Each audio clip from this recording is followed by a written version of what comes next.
Welcome to the Towns Learning Show podcast series, episode 43, with independent learning tech analyst John Lay. Today I interview Graham Glass, founder and CEO of CYPHER Learning, about the differences and commonalities of corporate and academic learning management systems. You can find more of our content at townslearning.com. Welcome back, listeners, to the Talented Learning Show podcast. On this show, I am fortunate to interview the world's leading experts in extended enterprise learning solutions from both the vendor and the practitioner perspectives. Today is no different, as we have a special guest from the vendor side of the equation, Graham Glass. Graham is the founder and CEO of CYPHER Learning. CYPHER Learning builds both a award-winning corporate extended enterprise learning management system and an award-winning educational learning management system used by over 20,000 organizations globally. Since the use cases of corporate learning and K through 12 and higher education have historically been really different, the available learning management solutions for each sector were always different with very little crossover. Graham had a different vision when he founded CYPHER in 2006, and we're going to learn about that today. But a quick bit of history on Graham. Before founding CYPHER Learning, he was the founder and chief architect of Mind Electric. He was also the CTO of Web Methods. Before that, he taught computer science at the University of Texas at Dallas. He made a living as a professional instructor teaching advanced software. He frequently gives speeches on educational topics at conferences around the world. He wrote several textbooks published by Prentice Hall. Currently holds 15 patents, all in the area of distributed computing. Wow. Outstanding career, Graham. I feel like I'm standing still. Consider yourself in the right place. Welcome to the Talented Learning Show podcast. It's great to be here, John.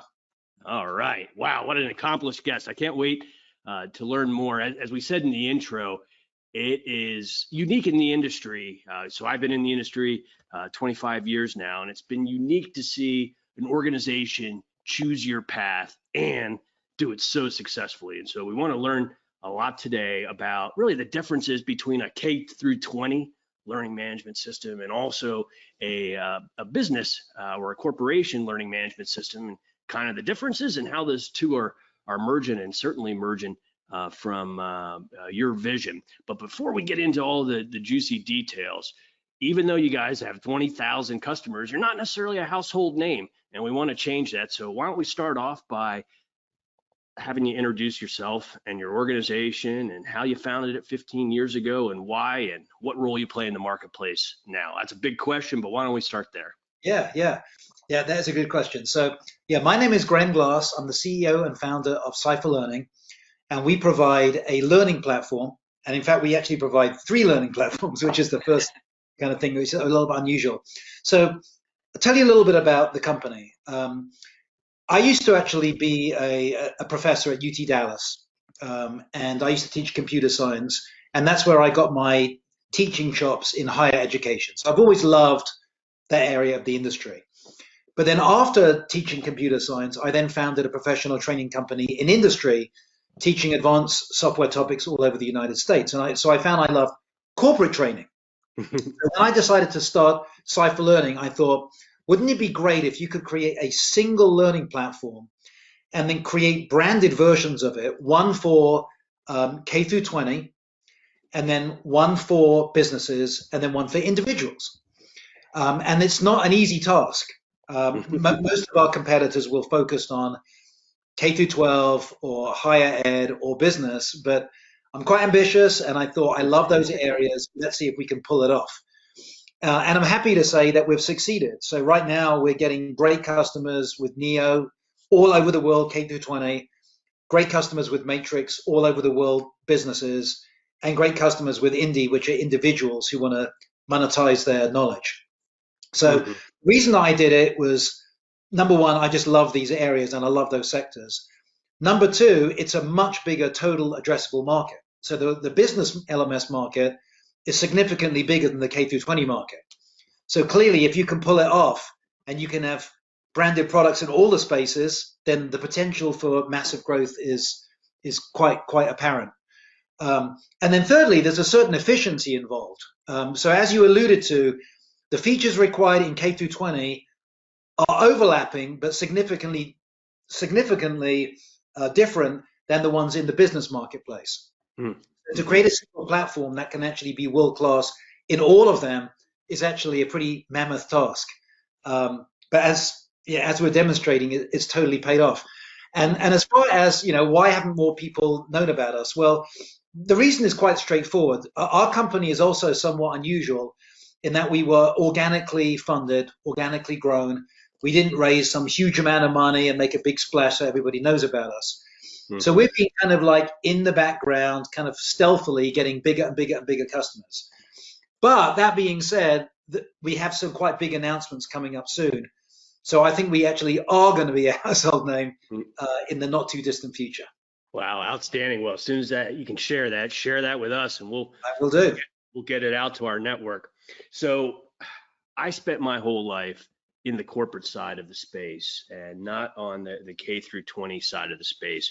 And I think a lot of our followers are probably down that same vein just by the nature of what we write about and talk about here at Talented Learning.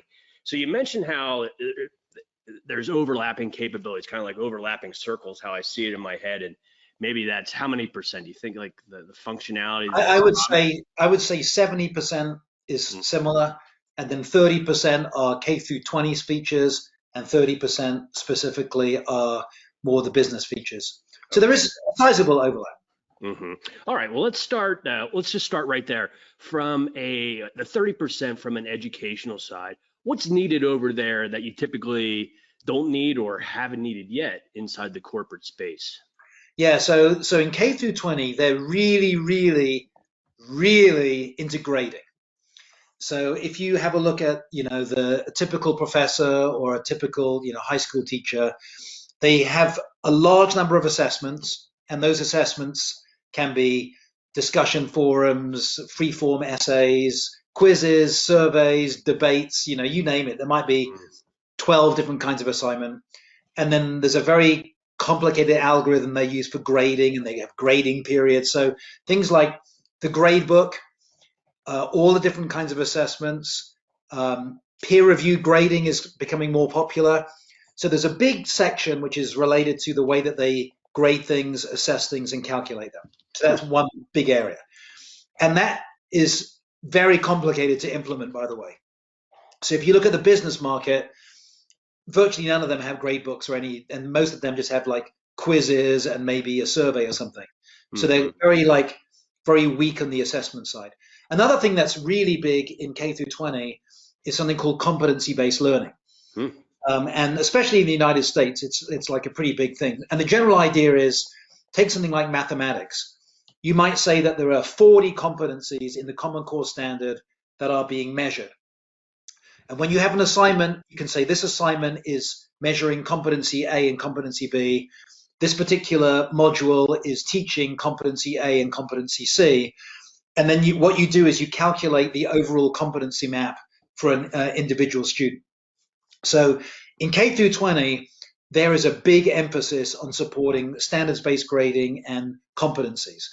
Some business systems have very, very like minor support for competencies, but not remotely good enough to support K through 20. K through 20 also has certain standards associated with it. So there's one called LTI, which is short for Learning Tools Interoperability.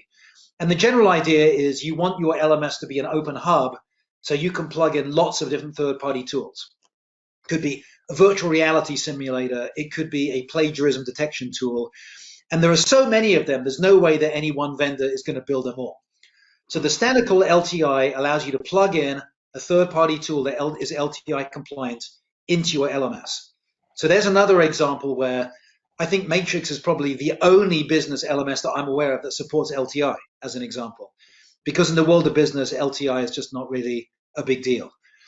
So those are the kind of features that come to mind that specifically are required in K through 20 that most businesses care very little about.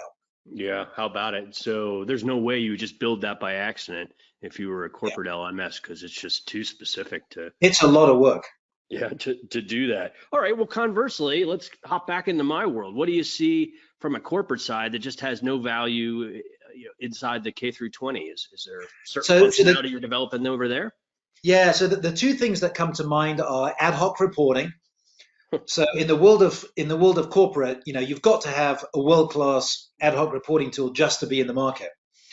So corporations want to slice and dice data in a lot of different ways. They want API access to that, and that's a big investment to do a really good ad hoc reporting system.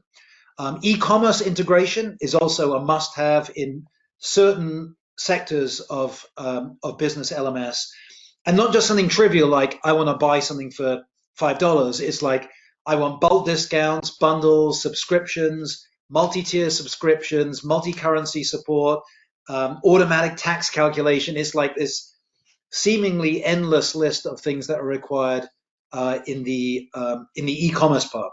Another big area for businesses are dashboards. So people want drag and drop dashboard builders with customizable widgets, embedding reports into your dashboards, KPIs, monitoring, like a lot of that kind of stuff.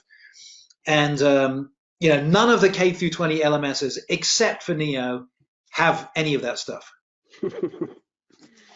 Wow. So those are the ones that I'm sure there are other ones that I'm neglecting to remember, but those are two pretty big ones. So, and they're all big investments. To build a really good e-commerce system or to build a really good dashboard system is a non-trivial investment. Mm-hmm, mm-hmm. And so from a strategy standpoint, did you kind of go after one market first and then move into the other market, or did you decide I was going to do it all simultaneously? Even though we're ambitious, we're not that ambitious. So what we did is we released Neo first. So we focused on the K through 20 market first. And the reason for that is because you can release a free product that will actually start to get quite wide adoption. Whereas businesses, they're not going to touch a free product. I want to pay money. I want to have all my support. I want all the features I want. So what we did is we released a free version of Neo, which was not nearly as feature rich as it is now. But that way we put a stake in the ground. Okay, we're in the LMS business. Then what we did is we started releasing premium features for Neo. Mm-hmm. And then we started charging for the Neo Premium. And then about a year later, we released the early version of Matrix, which is just a shadow of what it is now. I mean, Matrix right now is an incredible system. But so it was Neo followed by Matrix. But once we had both in the market, then we started understanding a lot better what the different sectors want. And then we would basically build them in parallel. So in our roadmap, there's always features in the core that are beneficial to everybody. But then we also always have features in the pipeline that are Neo specific and ones that are Matrix specific. Wow, interesting. And so currently, have these products forked, or are they all the same product? Yeah, we've got one engineering team, one code base, one sales team, one marketing team. So it takes a lot to get there, but once you've got there, it's an incredibly efficient company because there is just one of everything. Mm-hmm, mm-hmm. How about from that's a fantastic story. It's, as you know, all I do is talk to solution vendor after solution vendor. And this is like such a unique approach on all this. How about from a geography standpoint? Are you primarily US or all over? Or? Yeah, so I did warn you we're an unusual company. So there's a little bit of history here. So I'm from the UK, and people in the UK love to travel. We're kind of a globe-trotting nation. So I started the company in San Francisco, but after a really short amount of time, I got offered to do a keynote at a conference in Spain, Educared, which was going to be opened by the King of Spain, and I was going to give a keynote. So I thought, you know what, we have to internationalize really early on because I want to show the Spanish version of Neo at the conference. Wow. So what we decided to do very early on was, instead of the usual, which is focus on the US market and then 10 years later expand, we decided we're going to go global in year one. So we did a lot of quite crafty things in terms of the way we do auto translation and community-based translation. And when we started hiring teams, we started hiring teams all over the world. So now I think we're in 15 different countries. Nice. More of the revenue from Neo comes from outside the US than inside the US. And I think it's only about 50% of the Matrix revenue, which is from inside the US. So we're a truly global company. And it's in 40 languages. We're in 100 countries around the world right now.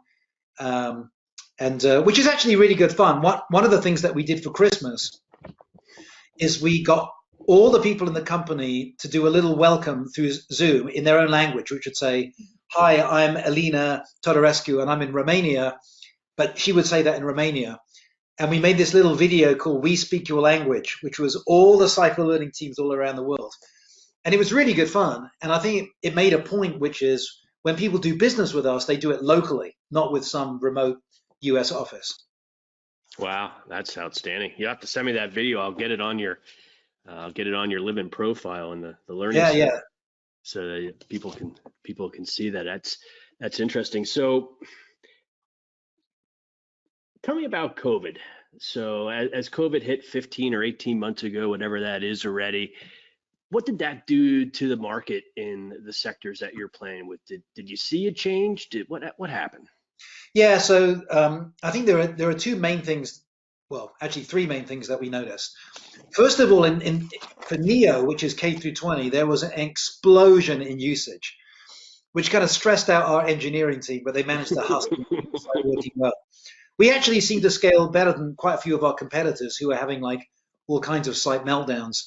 But it was really obvious. Like I remember coming to my office one day and our traffic doubled in one day. So there was a tremendous number of people who I guess were not using an LMS or barely using it, who suddenly realized, hey, we need a platform like this in order to continue to operate successfully. So we saw a big explosion in usage on Neo. We also thought, I think you might have mentioned it in a previous podcast, but we've got a global partnership with Dell. So CYPHER Learning is Dell's preferred learning platform provider. And what we also noticed is a large increase in very large deals coming our way, not with individual universities, but with various countries around the world, where their governments realized we need to have a disaster-proof platform that's localized, scalable, user-friendly, just so that if this happens again in my country, everything's all kind of sorted out. So that was something we noticed. In the world of business, there wasn't such a big growth, but we did notice that a lot of deals got paused, which is kind of what I would have predicted. So you'd have some quite large corporations who would go, well, there's no point in rolling out this training to all of our franchises because all of our franchises are shut down right now. Mm-hmm. So in the world of Matrix, and Matrix did great, by the way, we doubled our revenues with Matrix even during COVID, but we did notice quite a lot of companies would basically suspend their plans, but they resumed them. So that all those deals that we suspended for 9-10 months are now closing.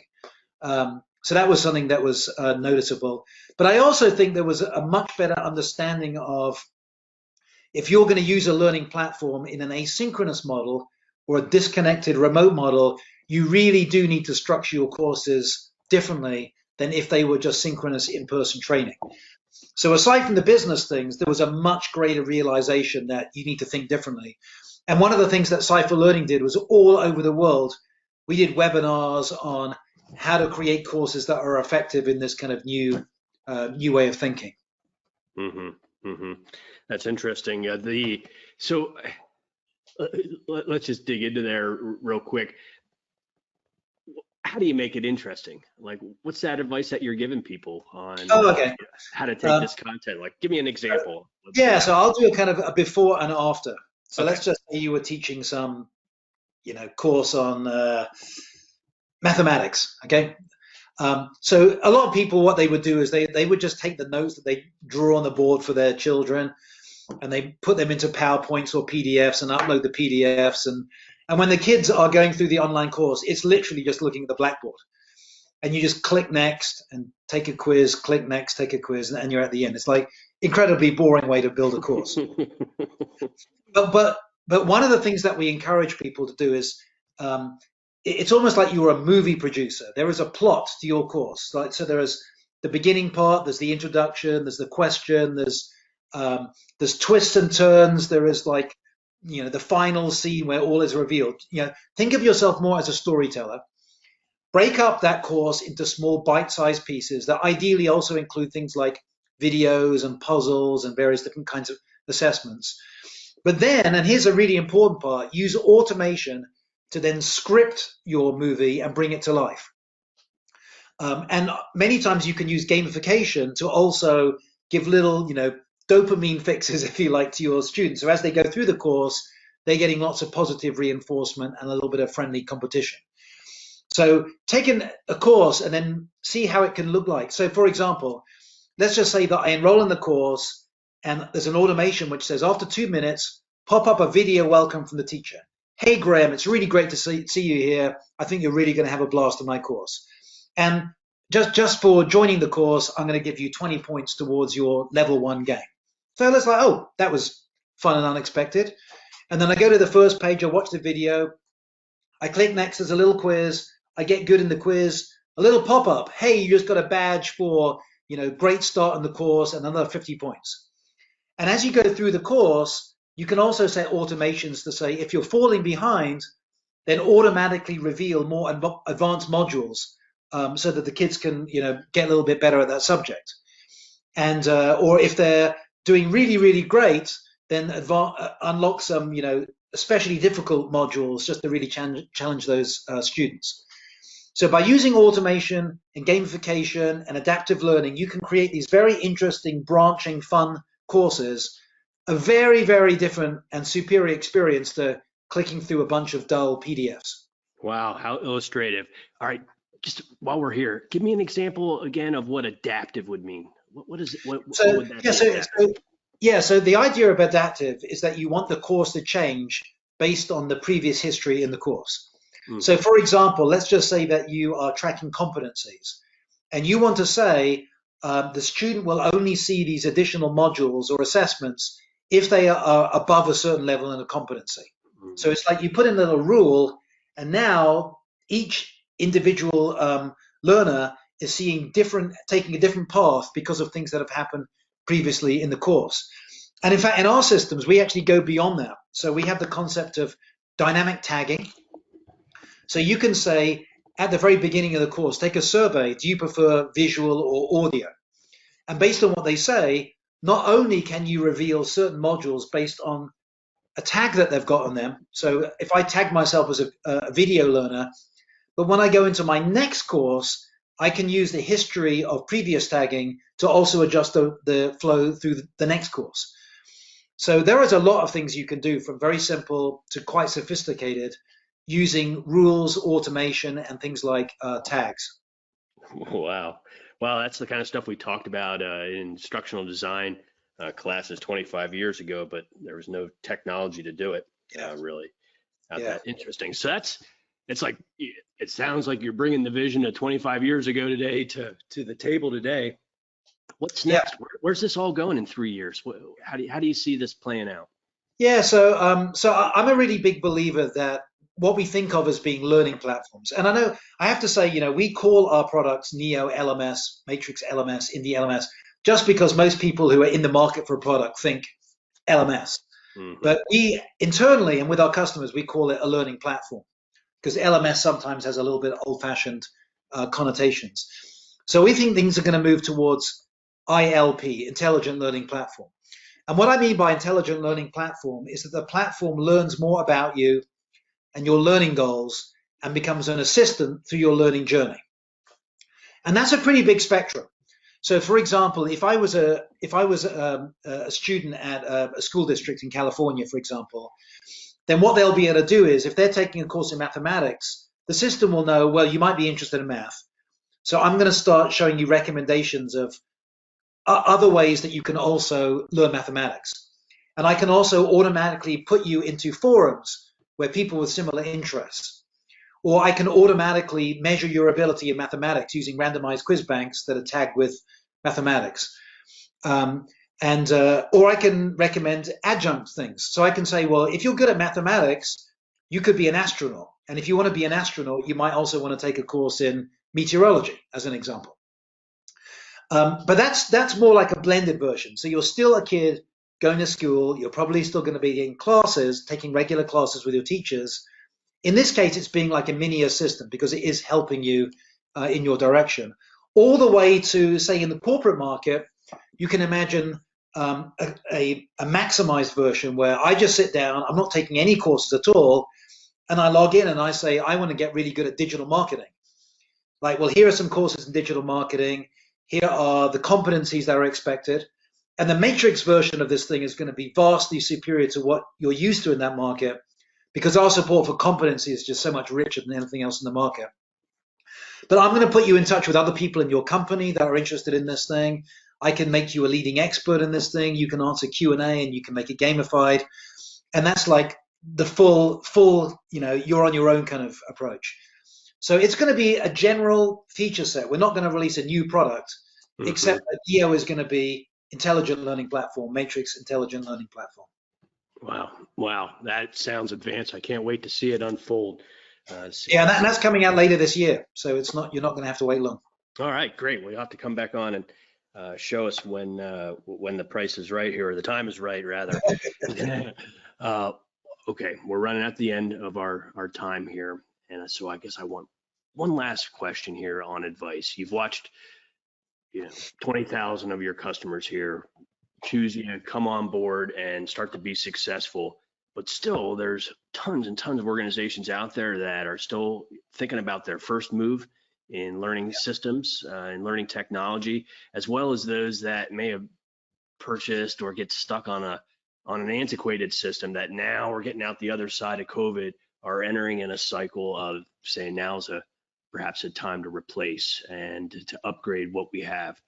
In that context, do you have any advice you could share for people that are in either one of those buckets, practical advice based on all your experience? Yeah, I would say I've got two main bits of advice. First of all, if you like the kind of stuff that I'm talking about, it all kind of makes sense. A lot of people think, oh, a product like that is going to be super expensive or super complicated, or it's going to have all these problems.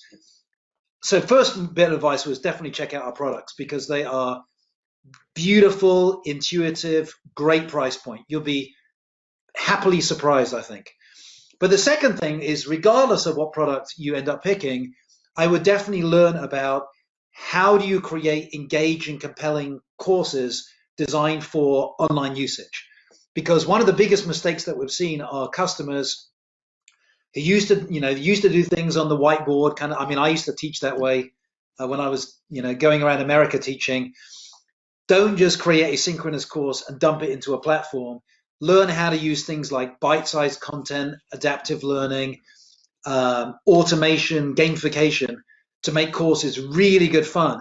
And this is not difficult to do. I mean, we've got kindergarten teachers on Neo who are using automation, adaptive learning. So this is something that anyone can do. You don't have to have a PhD in learning to do this stuff.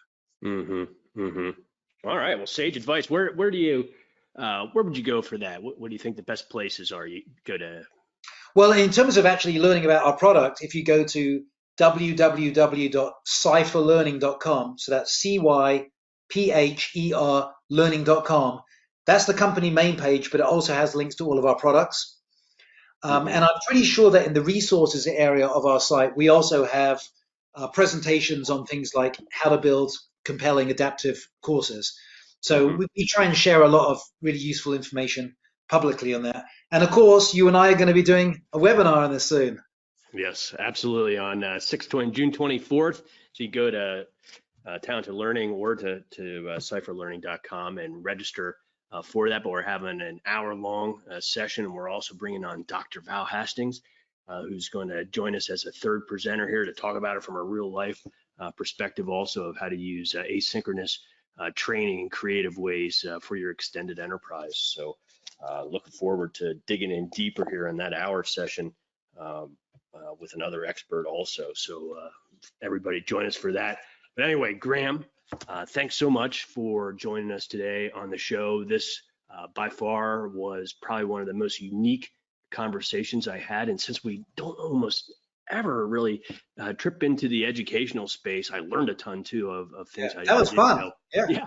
So thanks so much for joining us, audience. Thanks for tuning into another episode of the Talented Learning Show. You can find more of our free resources at talentedlearning.com. And you can also check out our educational resources at talentedlearningcenter.com, where we have lots of micro lessons and courses that help teach you about some of the things we're really talking about today, about features and functionality, but about how to use content and different content types and strategies. We have a lot of that too that you can dig in. So in addition to the resources on CYPHER Learning site, there's 2 places that you can go to start learning more about this topic. So thanks again, Grant, everyone. Have a great day. We'll see you on the next one. Take care, John. Bye.